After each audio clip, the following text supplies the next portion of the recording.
முத்துராமலிங்க தேவரின் புகழ் விண்ணுலகம் உள்ள வரையில் நிலைத்து நிற்கும் என மதிமுக பொதுச் செயலாளர் வைகோ தெரிவித்துள்ளார்.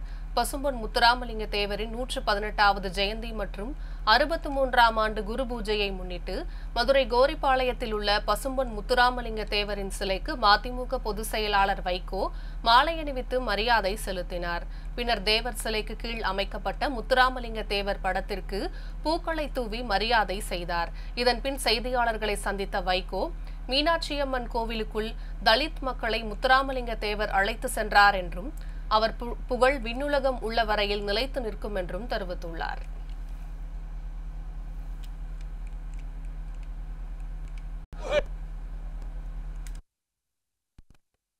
பசும்பொன் தேவர் திருமகனார் சாதிகளுக்கு அப்பாற்பட்டவர். மீனாட்சியம்மன் திருக்கோயிலுக்குள் ஒடுக்கப்பட்ட தலித் மக்களை உள்ளே அழைத்து செல்ல வேண்டும் என்று காந்தியார் சொன்னதை கேட்டு வைத்தியநாதையர் அதற்கு ஏற்பாடு செய்த போது தலித்துகள் உள்ளே வந்தால் வெட்டி புதைப்போம் என்று ஒரு கூட்டம் கலவரம் செய்ய முயன்றதால் ராஜாஜி சொன்னார், வைத்தியநாதையரை கூப்பிட்டு தேவர் திருமகனாரை போய் நீ பார், அவர் ஒழுங்கு செய்வார் என்று. அவர் தேவரை வந்து பார்த்தார், தேவர் திருமகனை. உடனே ஒரு அறிக்கை விட்டார், ஒடுக்கப்பட்ட தலித் மக்களோடு அடியேனும் கோயிலுக்குள் வருவேன், எவனாவது வாலாட்ட முனைந்தால் நடப்பது வேறு என்று எச்சரிக்கிறேன் என்று சொன்னார். அதை துண்டு பிரசுரமாக அடித்து எல்லா இடங்களிலும் விநியோகித்தார்கள். அதை போலவே அந்த ஆலய பிரவேசம் நடந்தபோது எந்த அசம்பாவிதமும் நடக்கவில்லை.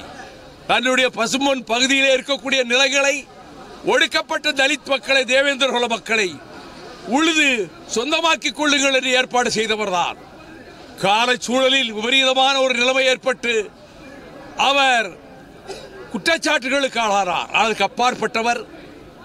நாட்டின் விடுதலைக்காக பிரிட்டிஷ் சிறைச்சாலைகளில் தமிழ்நாட்டில் அதிக நாட்கள், அதிக வருடங்கள் சிறையில் இருந்தவர் பசும்பொன் தேவர் திருமகனார். வங்கத்து சிங்கம் நேதாஜியினுடைய வலதுகரமாக சேனாதிபதியாக இருந்த தேவர் திருமகன் நேதாஜி அழைத்துக் கொண்டு வந்து மதுரையிலே ஒரு பிரம்மாண்டமான ஒரு பொதுக்கூட்டத்தில் நேதாஜி பேச்சை தேவர் திருமகனார் மொழிபெயர்த்தார். நேதாஜியோடு இங்கிருந்து புறப்பட்டு நாகமுரிக்கு சென்றார்.